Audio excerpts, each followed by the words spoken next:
भयमानव षोडशकर्म भावनाओं में 14वीं भावना है आवश्यक अपरिहार्य भावना। प्रत्येक मानव को क्षुधा की पूर्ति के लिए भोजन की आवश्यकता है, प्यास बुझाने के लिए जल की आवश्यकता है, थक जाने पर नींद की आवश्यकता है,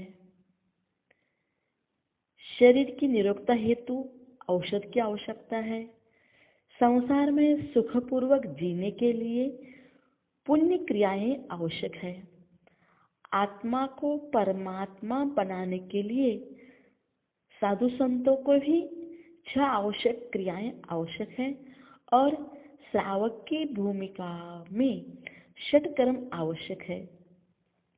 देव पूजा, गुरु उपासना, स्वाध्याय, संयम, तप, दान ये षटकर्म श्रावक अवस्था में धार्मिक भावनाओं की निरंतर जागृति के लिए परम आवश्यक है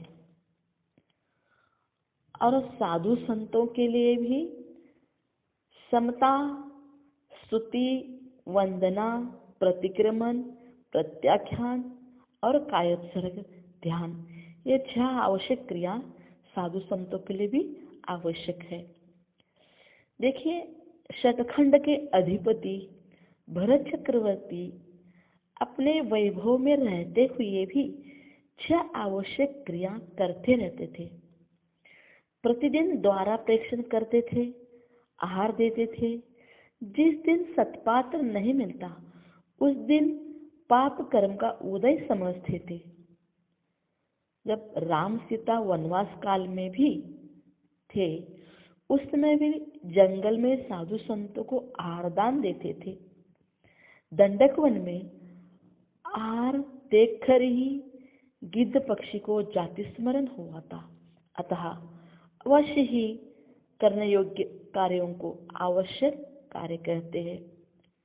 जिसमें कभी भी अपने आवश्यक क्रियाओं में हानि संभव न हो उसे अपरिहार्य कहते हैं।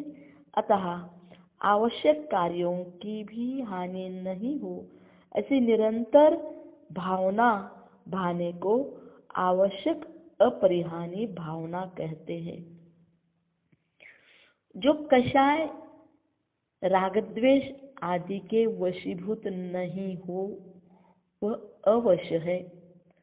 मतलब अपने को इंद्रिय के अधीन नहीं होना है, अपने परिणाम उज्जवल रखना है, परिणामों को विशुद्धि रखना है, निरंतर अपने परिणामों को समता, स्तवन, वंदना, प्रतिक्रमण, प्रत्याख्यान, ध्यान में निरंतर अपनी आत्म साधना में रहना यही आवश्यक परिहार्य भावना है। ओम नमः। ओम शांति।